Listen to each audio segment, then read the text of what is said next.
Always. Yeah. Even though, I mean, look, I don't know who you would be promoting that to on my end. None of us can afford that school. I did like a quick Google search. It was like, baby, we got to move and we got to make a lot of money. Yeah, no, it's expensive. It is expensive, that's for sure. And there's people that have 3 kids there, and they're paying full tuition for all 3 kids. So What a blessing. What a problem to have, you know? I make enough to yes, be able to spend that much on them. yeah. Yeah, man. So, okay. Because it's been a while. We haven't spoken since like my Vandy tobacco. Is that even a word? See, if I'd have finished, I would have known whether or not that was a word or not.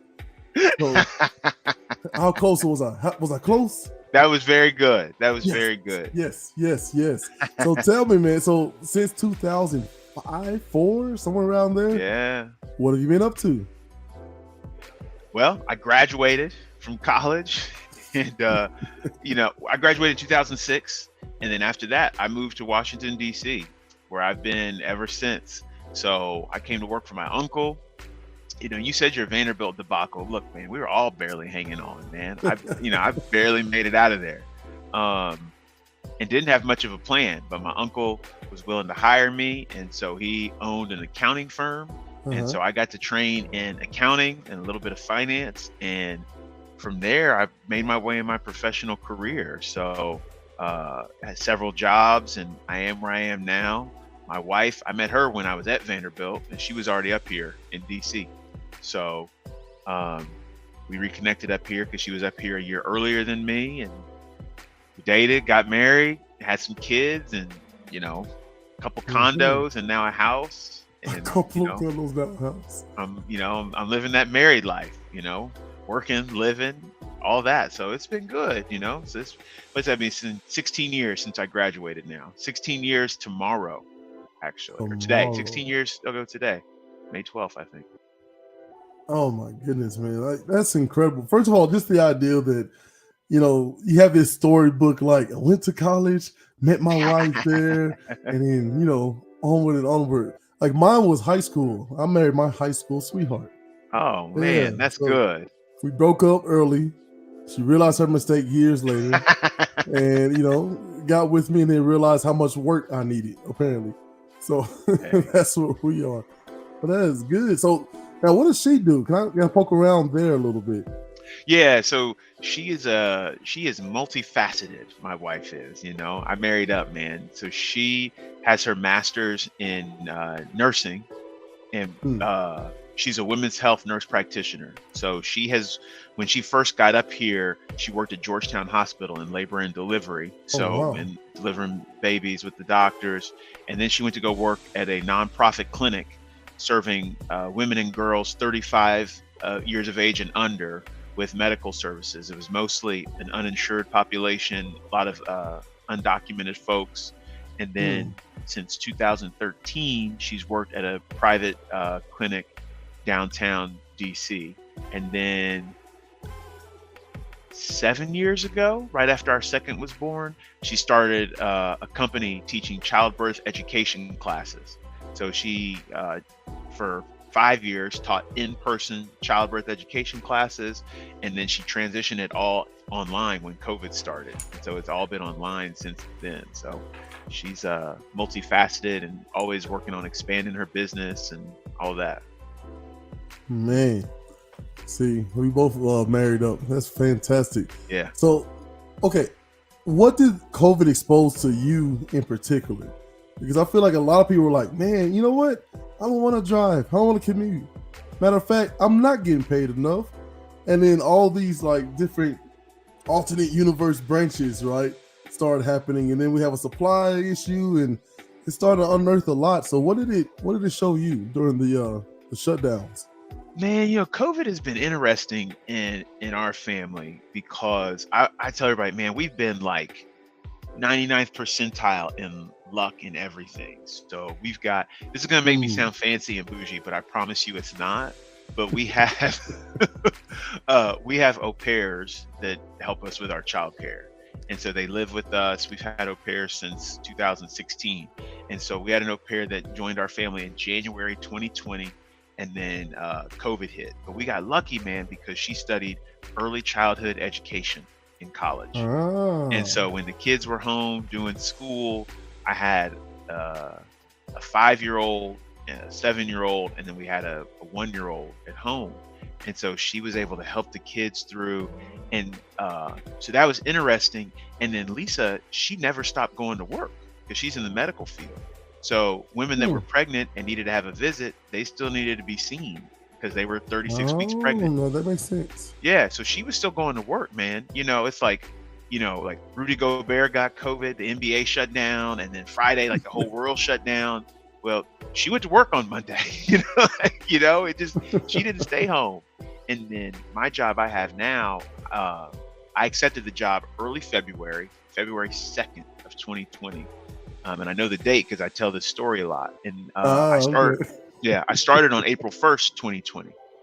So the world was completely different by the time I started. And so I had probably 3 weeks, maybe 4 weeks at home. And then I had to go into the school because we had to figure out how we were going to open back up. And so I was home a little bit, but like we weren't locked down for months and months at the house, like we Right. were both trying to navigate, and like putting on masks, and we didn't know if the mask was going to do anything or Right. what, we were just, we were just out there. So it's been Right. different, and in the workspace for me, the supply chain disruptions have been brutal. Like pieces of equipment that you could get off the rack or would take a month to get in, take 6 months to get in, cost is way through the roof.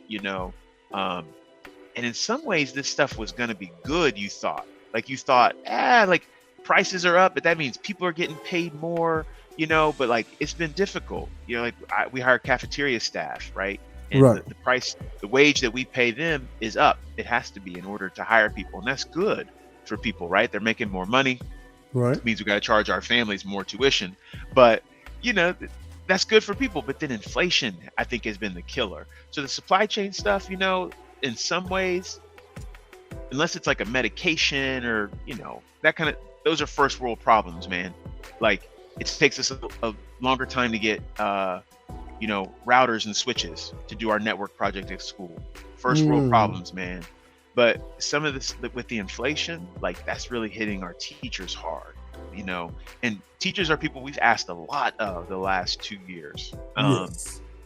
And then for the it's hitting everybody, right? But because I work in a school, I know that those teachers are feeling it. They're having a hard time, and so I think that's the part that has come out of COVID, where you just realize that the struggle is really real for people. We have our first comment, and it says inflation or corporate greed. Both, Right. right? I Both, mean, always both. It's never one thing or the other, right? yeah. I mean, look, the inflation is real because of supply shortages, and that causes prices to go up. Like our chef in our kitchen, he's from Taiwan. And so he's giving me the heads up. He's like, I got, my people are back in Taiwan. He's telling me the surge is real. This is 6 weeks ago. And he's saying, hey, man, like we get all of our utensils that are compostable. Like we have, like compostable utensils. He's like, those are all made in Taiwan. I'm telling you, the COVID surge is happening there again. And the supplies are going to get choked off again. It's going to be hard to get the materials. And so when there's not as many materials to go around, the price goes up. But some of the stuff, yeah, certainly, they're just charging more for it because they can. I mean, Yeah. I always think gas is one of those things. And I'm not an economist, but I've worked in finance over my career. Gas is one of those things where they get you, right. That price goes up way faster than it comes down, and they only drill for oil and produce gas when it's expensive. And that's just one of those things. So it's difficult. But yeah, it's inflation and corporate greed. That's for sure. So I was talking with someone about how did they put it? Unintended consequences versus unintended rewards. So if you look at the war in Ukraine, it's almost like Socrates in his trial, right?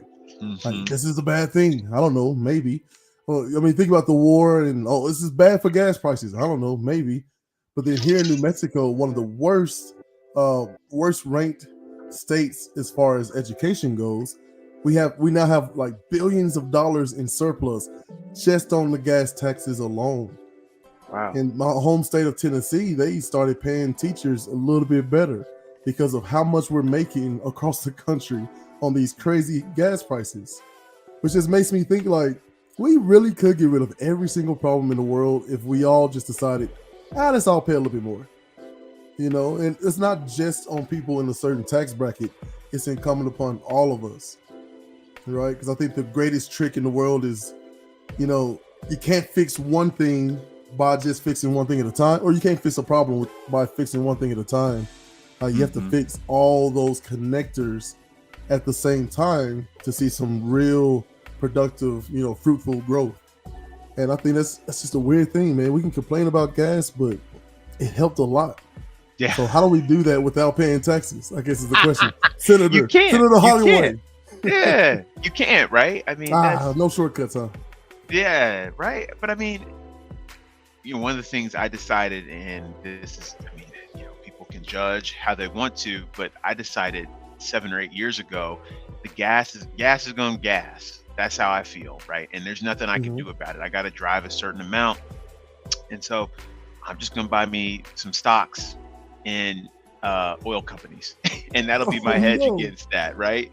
That hasn't worked as well as I thought it would, truthfully, but that's what I decided to do. But you're right, there's always trade-offs, and it's difficult. I've really come to, you know, on the one hand, I agree with you, right? Like, we could all do things to make a difference, but I would also say that there are probably those of us in our society that get away with doing less than the majority of people. You know, like, I'm not a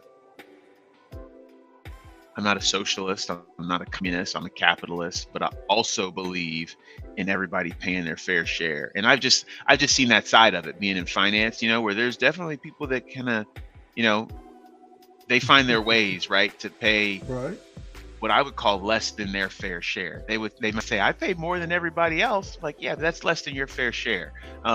So that's me. And there's nothing wrong with that. Like, so you can trace it back to that little in-between period. I think it's Nixon and Reagan, right? Somewhere off in there, where people of a certain bracket were paying a ton in taxes. And that was probably around the last time we saw, you know, productivity go up, inflation go up, and wages go up together. Wages have been kind of stagnant. Yes. But I don't know. I don't even know how to attack such a large problem like that. Like, how do we convince? I have lots of ideas on that. Yeah. Well, this is actually we have stumbled on one of my favorite topics, because my so, you know, I'm from Oklahoma, and Oklahoma is a very conservative state. People believe in, you know, small government, low taxes, low regulation, and so most people there are fairly conservative, including my own father. But he is very much so of the opinion that Ronald Reagan really ruined is too strong of a term, but he may have ruined the American economy, because for the longest not the great time, Reagan. Come on, not sir. the great Reagan. I would not have this on my show. You see all this red in the background? How dare you? Hey, no, let me break it down for you, though. Okay. So, please. if for a long time in this country, reducing one's tax bill was frequently tied to one's willingness to invest and reinvest profit. And that was rewarded. So if you owned a business and you made $1 million in revenue and you paid your employees, you know, $700,000, and you invested $200,000 of that back into your business, and you took $100,000 home, then you paid taxes on $100,000, you know, and like, so your tax bill was that. And if you wanted to take $300,000 home, because those tax brackets it was so big, once you got up there, you paid a lot more in taxes. You were incentivized to reinvest in your business to keep your tax burden low. Well, what the Reagan era ushered in was an extreme reduction in tax rates. And so, you know, when you just reduce the rates and you don't incentivize people to own business, growth of business in the economy, or to pay their people more, and they're incentivized to take more money from themselves, well, what's going to happen? executive pay is going to go up. Pay for the rank and file worker will stagnate. And that's what's happened. That's what you've seen for the last 40 years in this country. And it's a shame. And I don't know how to fix it. I think that was the origin of the problem. And so if you had tax rates that were in the 60 and 70%, you could fix that. But that is completely untenable in this country at this point. There's no way you could get that done. I would not have you come on this show and talk such nonsense, sir. How dare you? Because let me tell you about the great Reagan. Let me tell you about the great Reagan, sir. He figured it all out. Okay? He figured it all out. All we got to do is stop, drugs getting in the hands of kids. That's right. With the DARE program. And then the other thing is we got to make sure the people who are doing well in this country can continue to do well by not paying their share and also not paying their employees, while telling people like you and I, sir, that all we have to do what they do is pull ourselves up by our bootstraps. That's right. How dare you? How dare you? How dare you? No, but I mean that's what it comes down to. Like my wife, like she gets at me all the time for just pacing the floor and like, if we just do this, then we can do this. And if we just do that, we can do it. I'm just all over the place. She was just like, people, no matter where you look, there are always going to be people involved at this point, and there are always going to be corrupt people, and they're a little bit louder, a little bit more willing and assertive to put themselves out in front and tell you exactly why they deserve these things. Like you have your fancy degree and whatnots with your fancy light above your head. Right, I have my HBO Max, and on this thing, this streaming platform, there's a show called The Gilded Age. So it's basically like Downton Abbey for America. If you haven't seen it, I highly suggest it. I'll check it out. Oh my goodness, these little intricate like ways to separate me from you. First of all, it's all made up. It's all made up. But the idea that the small stem on your glass is so you can touch as little of the glass as possible, because you don't want to touch the goblet part, because that's what the servants touch. The same glass you're going to drink out of. Like, I don't understand all these things. Like, they're bored and just come up with a bunch of rules to make life more interesting. But in this country, according to Bernie Sanders and PolitiFact and all this stuff, they asked Bernie Sanders, like, okay, you keep talking about taxes. How high would you go on that percent? And he was like, I don't have an exact number, but I will tell you, under Eisenhower, it was around 90%. Yeah. And it's exactly what you're talking about. You pay a lot, but at the same time, you get a lot back if you're doing things with your employees or some sort of philanthropy. Like, there's got to be a way to tell a good, solid story and put that in the politicians, or let the politicians tell that good story to get people back on board to, the American dream. If you have a lot, you give a lot. Yeah. It worked. It worked for a long time for this country. It's people always talk about, this is going to be the downfall of America, or that's going to be the downfall of America. Drugs. I really think economic greed is the downfall of America. Eventually one day, right? Unless you get it back on track, man. People won't stand for it forever.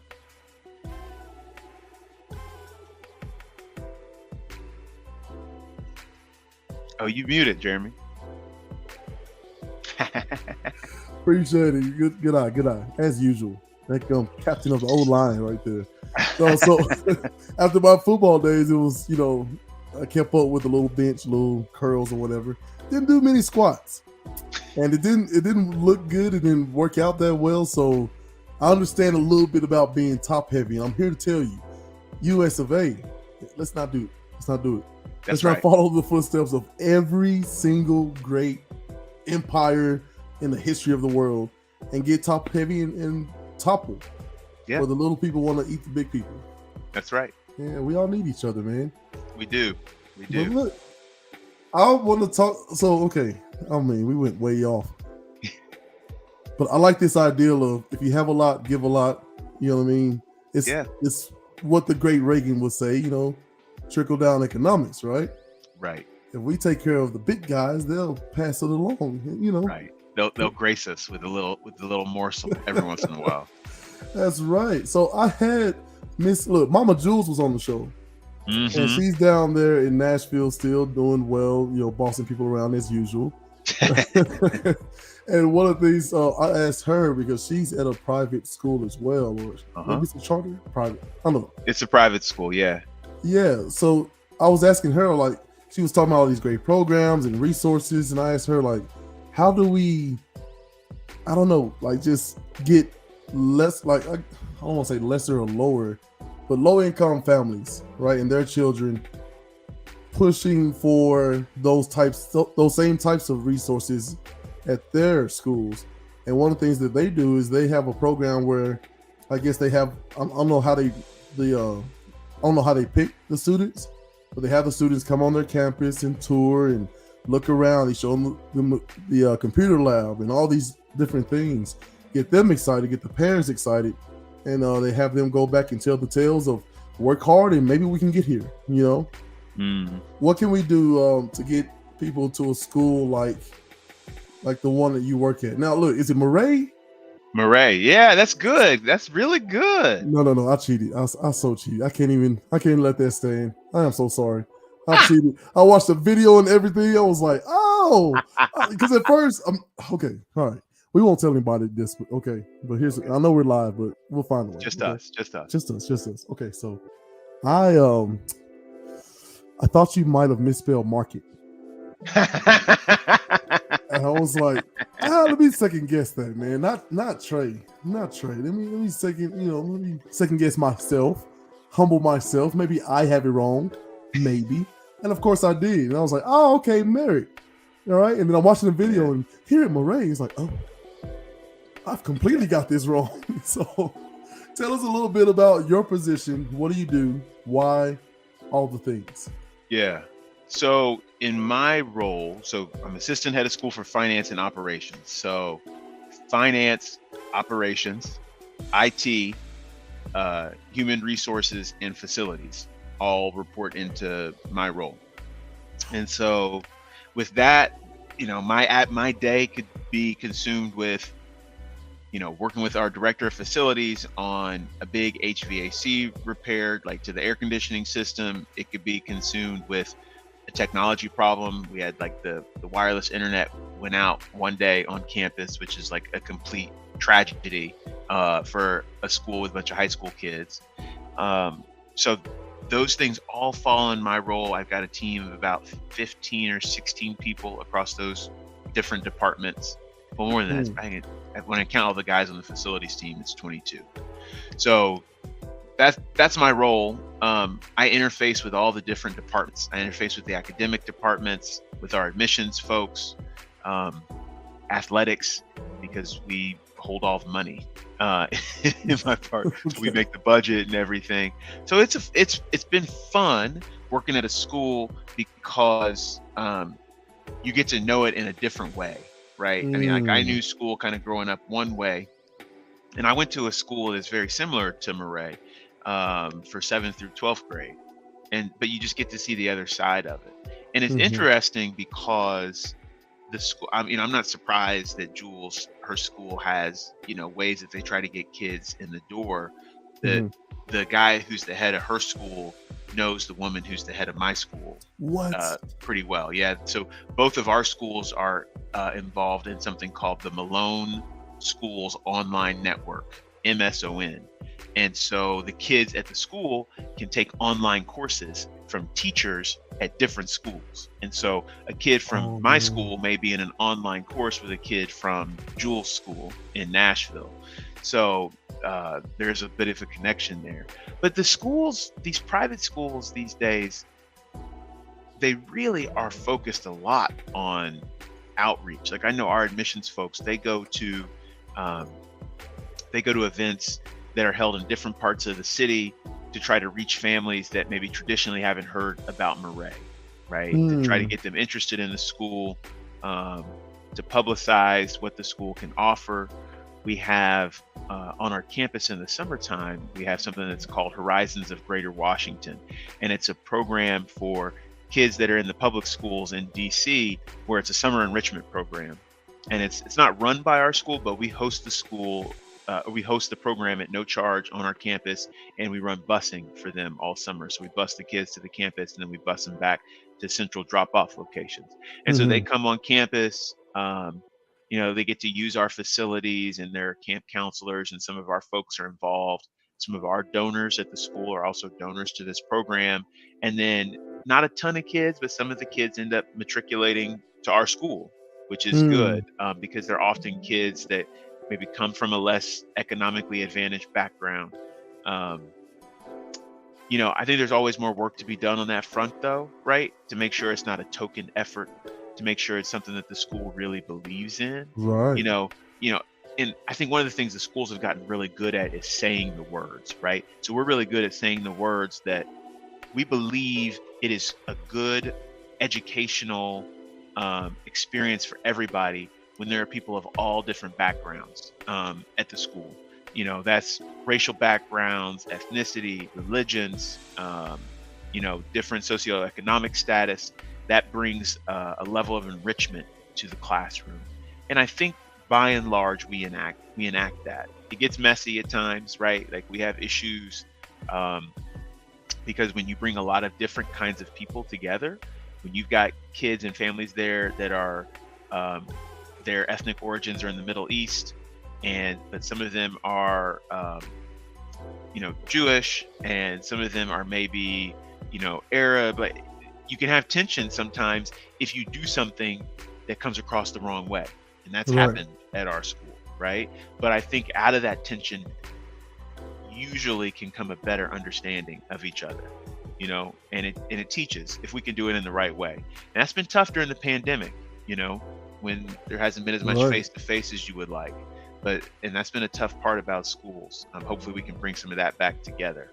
So that's the part that I've loved about working at a school. That's completely different, right? Like you get to see that different piece of it where our school has an opportunity to not just teach kids, algebra and geometry, but really teach them some stuff that can hopefully help them in real life. Not that you don't use algebra, but I think you learn more about learning about other people than you do about learning how to solve an equation.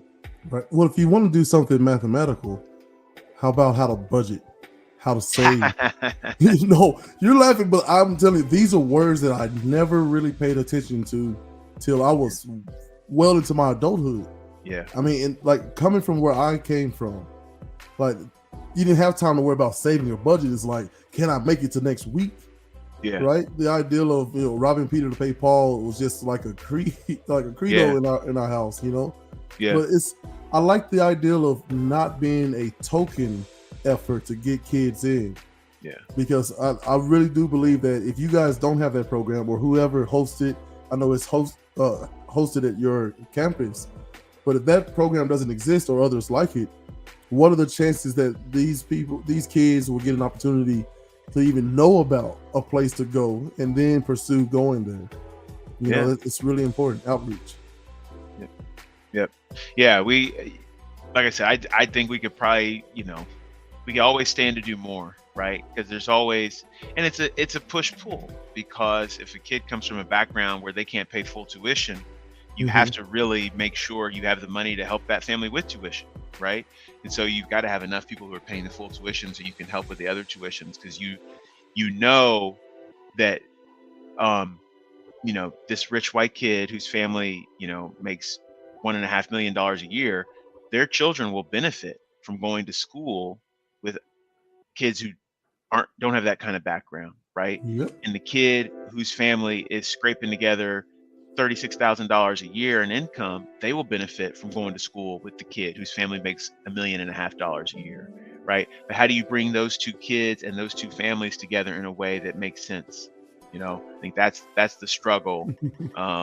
But it's something that I think our kids benefit from at the school when we do it right. When we do it right. Look at that. Yeah. Always room for humility. I love it. I love it. So there are places, or in some situations, diversity can be a dirty word, right? Because it gets tossed around in so many different situations and co-opted for somebody trying to make a personal point. But Napoleon Hill has a book. It's Outwitting the Devil. Have you had a chance to take a look at that?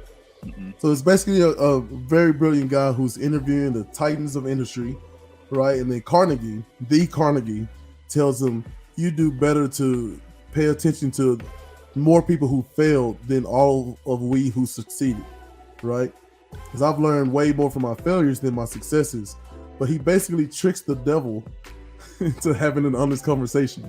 And he says part of the deal is he has to address the devil by, his royal title, whatever. And then the devil tells him every single thing, every trick that he uses against humanity.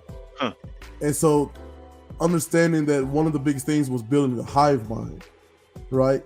If you walk through the minds of the great writers and philosophers of old, right, through reading or watching some sort of cinema attached to that, and then you talk to people who aren't just gonna say the same things that you say or do what you do, that builds a hive mind. So even you and I having this conversation now, I have no experience in private schools and how they operate and any of that, and you do. And now we're exchanging, and where you laugh at the ideal of like budget, save, like I'm just like, no, tell me more. I've got people in the comments saying like, hey man, yeah, you tell me that all the time. Matter of fact, stay on me about that. That's my boy Sidney Williams. Shout out to him from Let's Talk with Gales and Dean podcast. But yeah, like people from my neighborhood just like, what is this saving thing you speak of? So it's super important to have those conversations with people who don't have the same life as you. And there's nothing wrong with diversity. I think one of our biggest problems now is we humans who are poor communicators, right?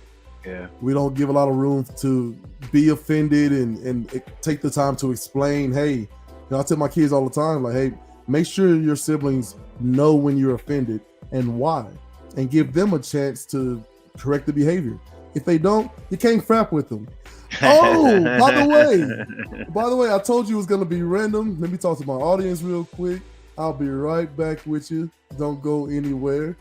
All right. So, anywho.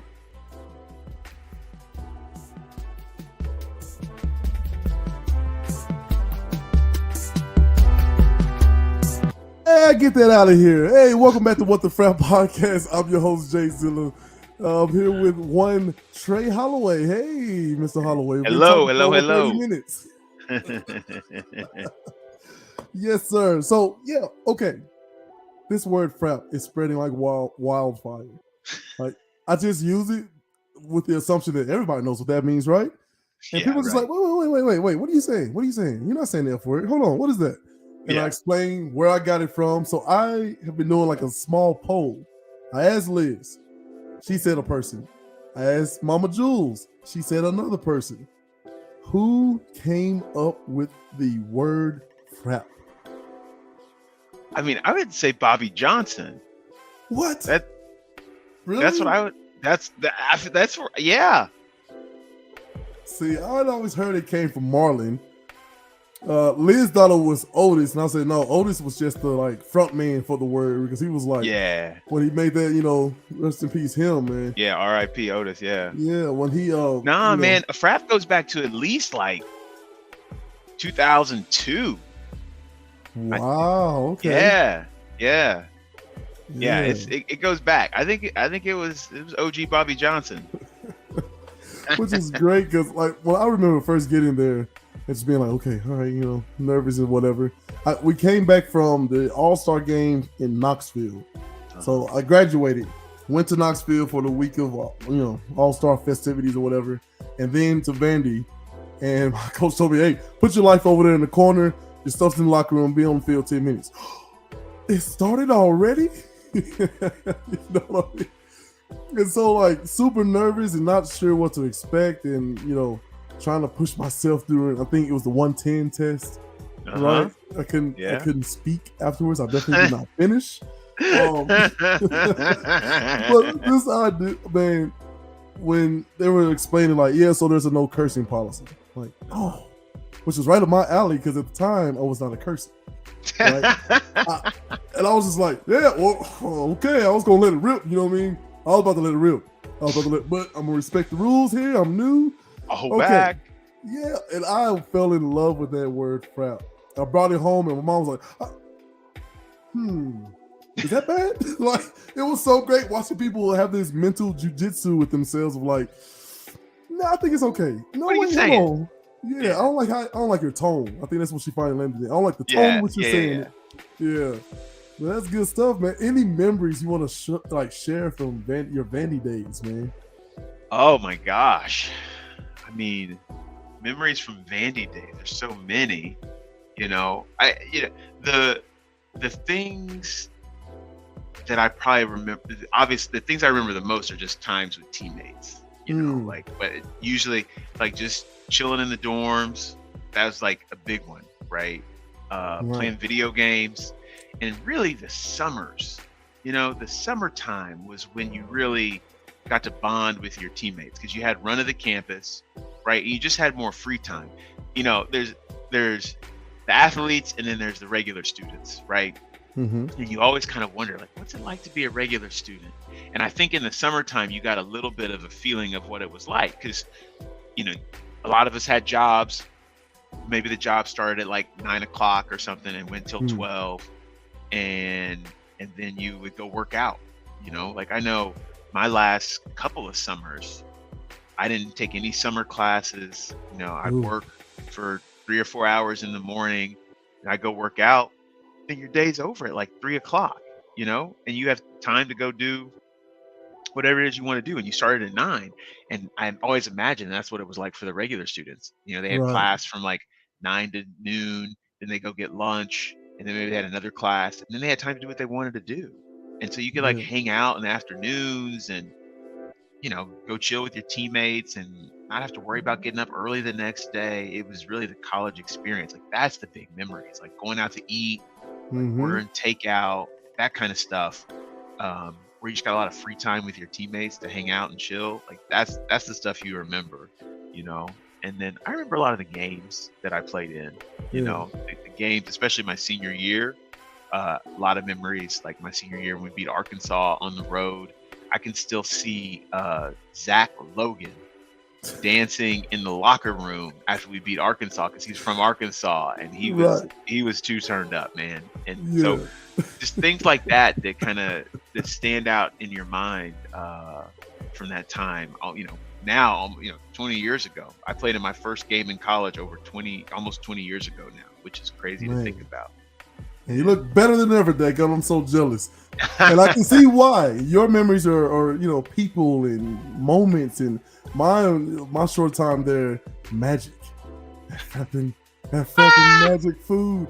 Oh my goodness. Look, let me talk to the people real quick. I started off as a defensive lineman. I was bright-eyed, bushy-tailed, had nothing but optimism, and just, I don't know if you remember me there or not, but like, just happy to be there. And then I discovered magic. Oh, first of all, the recruiting trip when it was like, wait, steak, lamb, or lobster? Where am I? Sign me up. I'm ready. I'm ready to come right now. Like, it was amazing. Shout out to Magic. Oh, yes. I'm getting fatter just thinking about it. Magic hooked it up, man. That was good. That was especially during preseason camp, man. Magic, he would hook it up. That was my man.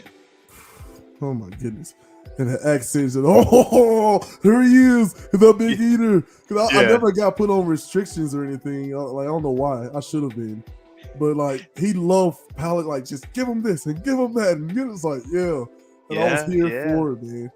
Well, you still managed to stay light on your feet. That's what I always remember about you. You had really, really good feet. I mean, you had trouble going to class, but you had really good feet. Yes, thank you. Coach Caldwell would be like, Trey, he's not going to class. I'd be like, he'd like, what do we do? Right. He's like, you need to make sure he goes to class. I'd be like, I'm going to try, coach. I'm going to try. Yeah, man. Oh, man. Look, let me tell you, like that 2004 time period was such a rough time period. So I had some weird thing, which, fast forward, I've had to have like spinal, like surgery on my spine and all kinds of crap. So it was a little bit deeper than I thought, but like, it was a weird, like I couldn't push off, I think my right foot. And like every now and then it would go numb.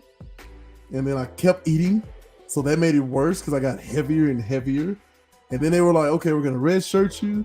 And that sent me into, I didn't know it at the time, but depression. Like, it, and like going back home and people saying like, yeah, see, you didn't party and all this stuff in high school and you got out there and lost your mind. It's like, I've first of all discovered I could rent a laptop from the library. And then I discovered there were more than books at the library. There were also DVDs. So kids, before Netflix, there were these round disc looking things that were very thin. You put them in a little thin slot, and that's how we would stream our movies and stuff. And so that's what I did, man. I literally would check stuff out, go curl up under the covers, and then fake my way through practice, and then back to the bed. Like I don't know, it was like a weird moment, but like that transition is tough, man. The transition to college is tough, and I mean, we know so much more now than we did, 20 years ago, right? About mental health and even just about that transition, right? It's this idea like you're either tough enough to do it or you're not, or whatever. Like I think we know so much better now, and unfortunately, we just didn't have those tools, at that time. But I love that I have that experience because now anybody I run into, like, hey, it's okay to ask for help. Yeah. Right. There's a reason. If you're just not going to class, there's a reason for it. Right. Yeah. If you are going to class and not doing well, there's a reason for that. I mean, the world-class tutors at Vanderbilt University, right there. They would have given me a laptop. They would have had me in the study hall. Like, there was so many resources around me that I had never needed before because I was always that kid who I figured it out on my own. And I kept saying that, and I kept lying to Caldwell and everybody because I was thinking I can pull myself out of this hole, and I just kept digging deeper and deeper. But now, I tell my children everything, and I get to see them try themselves, struggle a little bit, get a little frustrated, then they know how to soothe themselves, then they come and ask us for help, and I just smile every time they're already so much better than me. This is gonna be so cool watching them grow up, Yeah, I know. As my 9-year-old, she came to us the other day and she said, Dad, she was talking to her mom, and I was sitting there listening. She said, I set up an appointment for myself with the school counselor. I've got my friend so-and-so, and I like to play with her, but then my other friend also likes to play with me, but they don't get along, and so then I can't play with both of them at the same time, and I just really want to figure out how I can kind of manage that. And I was like, wow. That's really great. That is really responsible of you. So just them knowing that they have, so much more awareness about that kind of stuff, and I think it's great too. We're lucky and fortunate that our kids are in a great school surrounded by great adults that love them and care about them, and they feel comfortable enough, being able to do that, and they can, it doesn't always have to be us that they ask for help. And so, but just the awareness that to be thinking about that is great. Right, man, that is good stuff. So about Murray, talk to me. What I got to do? Is there an age limit? Is it too late for me to just I don't know, pretend like I hit a huge growth spurt and hey, I'm in 8th grade, I'm trying to get into the school? Talk to me. The football coach may try to sneak you in there. No, he'll find out very quickly. Those days are well behind me. I'm trying to get a good job. No. Hey, man, we got kids that are 5'10", 150 pounds playing offensive line. So I think he'd look the other way. Yeah, no, he'd look the other way. Yeah, I'm about 14, 15. Yeah, right. Yeah. He and I chop it up with the football coach a lot, which is fun. Because we actually do have some kids that can play in college, and small colleges, not big, but that's always fun to do. It is a good school though, and I feel I have one kid there now and I have 2 there next year. And so I feel lucky to be able to watch a little piece of that, they're having the school is celebrating its 110th anniversary this year. And so they're having a big celebration tomorrow. And my son that's there at school with me, he's been so excited about it all week, and I'll get to participate with him in a lot of the stuff because I work there. It's like you can't beat that, man, because you don't get that time back. It's it's absolutely really great. So I feel super lucky to be there. it's like when I saw the job posting, I looked at my wife, I said, I think I have to apply for this job, because we already knew about the school. Uh-huh. And so I said, I think I have to apply for this job. It would just be so great. And it has been. So I feel fortunate. So ratios and things of that nature, right? I assume pretty good. Yes. Like What what's do you the mean? faculty to student Oh, ratio and things like that? yeah. So I mean, it varies by division, but Mhm. like my son's class has 12 kids in it. So that 12 to 1. For some different things, they'll split them into even smaller groups. Like they'll split them into smaller groups for like reading and Right. writing type of stuff. Sometimes in science, they break them into little small groups, which is nice. And then I think in 4th grade, the classes start to get a little bigger, and then at certain points in high school, they get smaller depending on what you're taking. If you're taking a Mhm. really advanced course, of course, the classes are really small. So the child to teacher ratio is really good. I like at my local public school, sometimes the ratios can be like double what they are at this school. So that focused attention that you get is super valuable. And then also too, I just get like, I think we have a lot of really good teachers at my school, and I get to know them, and they get to know my kids, and that helps, because I do think parent involvement is really big in a kid's Mm. education, even at a place where some fancy private school. So just being able to be involved from that perspective. Now that teacher may not always be happy with me, because they may be mad about a policy that we've You cut my developed budget. out of my office, yeah, or decisions we've made about their benefits. But at least we get a chance to know each other, and they know I'm involved. I think that's so big. Yeah. It's missing for a lot of kids, unfortunately. Yeah. But that's the ideal, or I guess it used to be about community, right? Sure. Back in the day when, you're sending the father off to war and he doesn't make it back, or something of the rather. I mean, I don't know. Like wages were such that pops could work and could afford a home and like buying a home and a couple of vehicles, good school, and a good neighborhood. Yeah. And that's just changed so drastically, so fast. I mean, you're talking Yep. about in the last 60 years or so. That's really not relatively a lot of time. Right. But I keep going back to who do we have to convince, and I literally just Google like how many billionaires would you say there are in the world right now? Oh, in the world? In the world.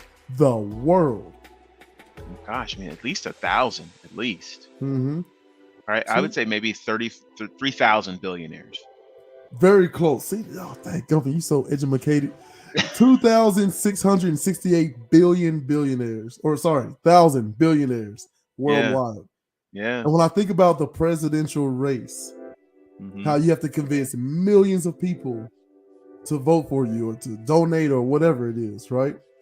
What if we convince less than 3,000 people that, hey man, you're gonna pay a lot, but if you give a lot, if you do a lot of good with your money, we're gonna give a bunch back. And it's gonna decrease the likelihood that I'm gonna rob you when I see you in the streets. You know what I mean? Like that ideal of like, take care of your neighbor sort of thing. Yeah. Community. Right? Hey, to one of the first points that you made about, I'm wearing my shirt, and you don't know who that necessarily reached. So I'll so I can give you a little insight on something that we won't publish at my school for a while, but we have a theme every year, and the theme for next year is going to be generosity of spirit.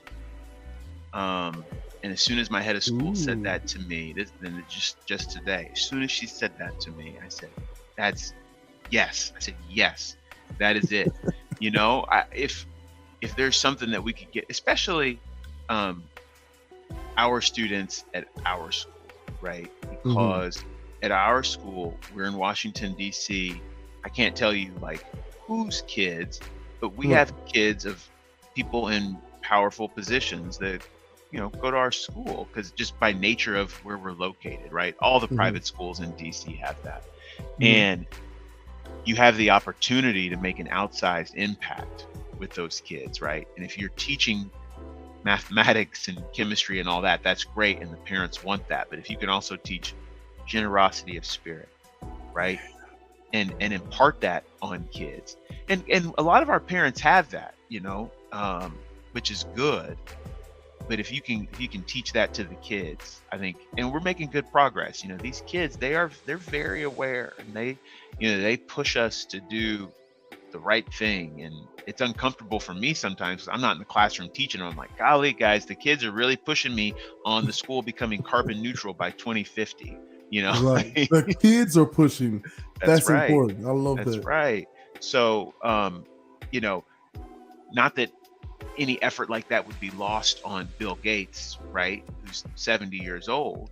I think he generally believes that kind of stuff. But when you can make impact on the kids, right? I think that's where it starts. Because I do think that there was a big time period, and it started, we're talking about Reagan and that era. I think in America for a long time, there has been a focus on what we like to call rugged individualism, right? And that is not what makes us great as a society.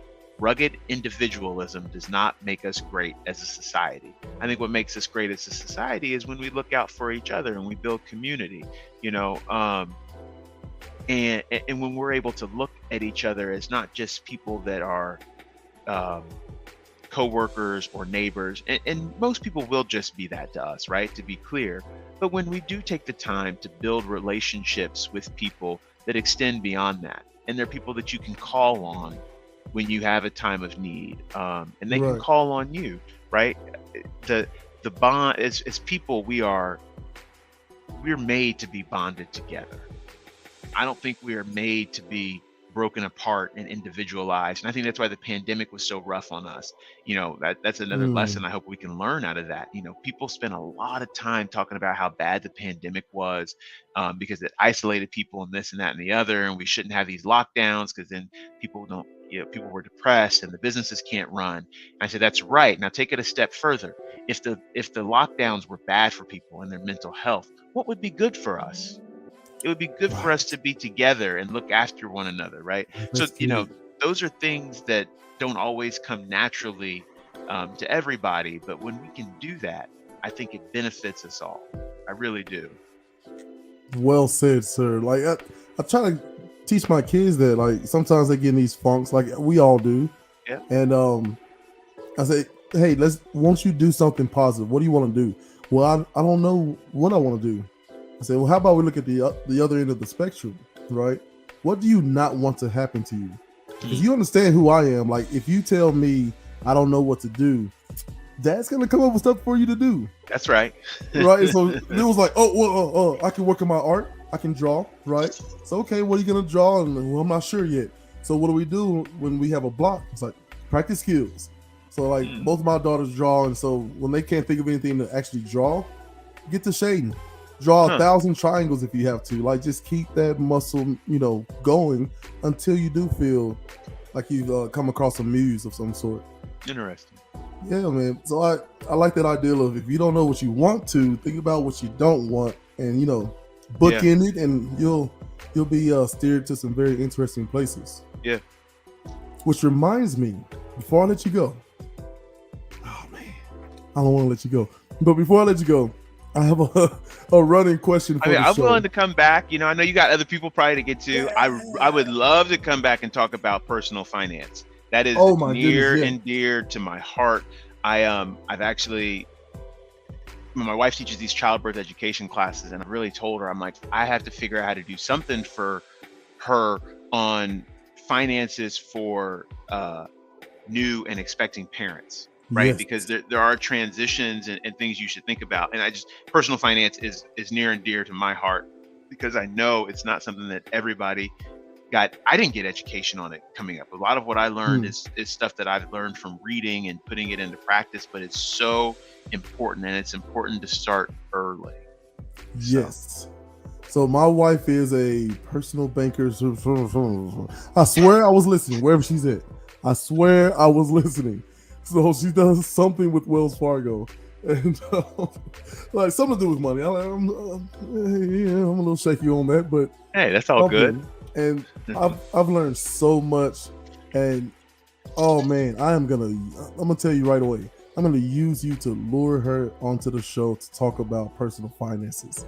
Yeah. because she like, oh man, maybe she may kick me out of this chair, and it may just be a conversation with you two.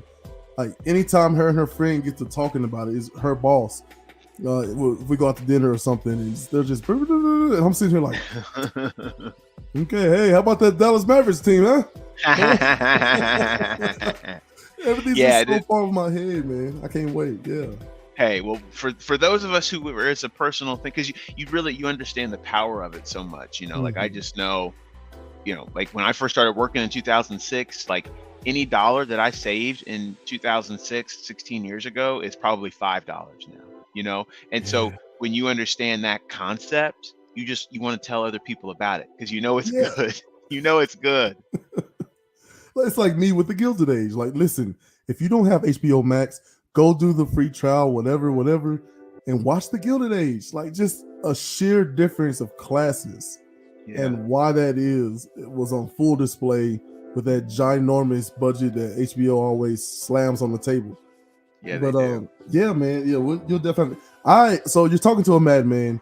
I have 3 podcasts because, as I said, I'm a madman, and I think you would be good for the other one to talk about personal finance. Yeah, so and that one's called Urban Academia. Because I, consider myself an academic in that I've got a curious mind. Like I don't have any of the tools, resources, or the know-how, but I'm very curious about things, and that leads to some very interesting places. But the other guy is a felon, so Urban Academia, and so we try to figure each other out every Saturday night, and it's pretty interesting. So that's good, man. No, a curious mind will take you a lot further than a lot of book smart. Man, your mouth to God's ears, back down to me in the form of a blessing. So here's the show question. I asked everybody this: if you are a car personified, what make and model are you, and why? Oh man! Answer the question, Senator. I'm not a big car guy, so it's like I don't even know. I generally, honestly, I think of myself as pretty boring and understated. So we call that stable. Okay. Yeah, that's so like right. Like what would that be? Like Nissan Sentra, I don't know. Yeah, well, so I was gonna say like a Honda Civic, right? People say those are pretty like, yeah. Though I'm smaller than I used to be, I still consider myself to be a big guy. Okay, so I would say like a Hyundai Santa Fe or something, because that's an SUV, not a huge one, but decent size. But it's a reliable car. You can count on it. It's going to start up every morning, and you can drive it a long time. I think that's what I would go with. That's not it's not very flashy, and it's not my dream car or any of that, but that's what I would say. But it's also something that, an MBA person or a doctor or anybody can kind of get on board with trying to sell to other people. Right? There you go. That's right. Yeah. That's right. Way better than mine. So mine is a clown car.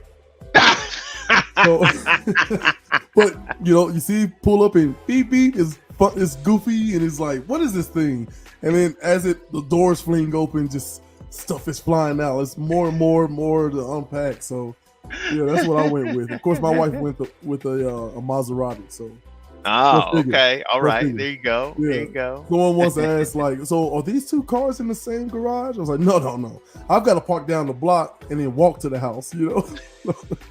She can't be seen with that. Can't be seen with that. No, she's too bougie for that. Yeah, man. But listen, Trey, thank you so much for joining me, man. This is a huge thing for me. It's always weird reaching out to you Vandyites, right? Because I'm always thinking, like, that's such a sore spot for me. And so, like, it's weird, like, when I think Liz or maybe it was Jules, but I reached out to them and they were like, yeah, man, and hey, you should come down for homecoming and blah, blah, blah. And like, when I tell you I was on the phone and like in tears of like, they still love me, you know what I mean? Yeah. So I really appreciate you coming by and can't wait to talk to you again about personal finance, man. For sure, man. I've enjoyed it. This has been fun. Absolutely. Anything to promote, or you got the festival coming up? You want to stand up and show off your shirt? No, I don't know if I have anything to promote other than, like be good to somebody, man. You never know what they got going that day. I think that's we all, we can all do that, right? We can all be good to somebody every day because you never know. So I would like to promote that. Awesome, man. Look, we'll just end it there. You can't get any better than that. Thank you so much, Trey, and you, the audience. Oh, I forgot to say hello, Facebook, Twitch, Twitter, and YouTube. Thank you very much. And for those of you who may be listening on Apple iTunes, Amazon Music, thank you for that. Go. Okay, there is no Patreon. Okay, my partner.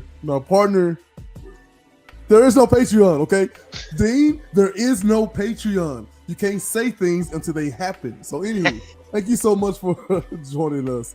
Peace.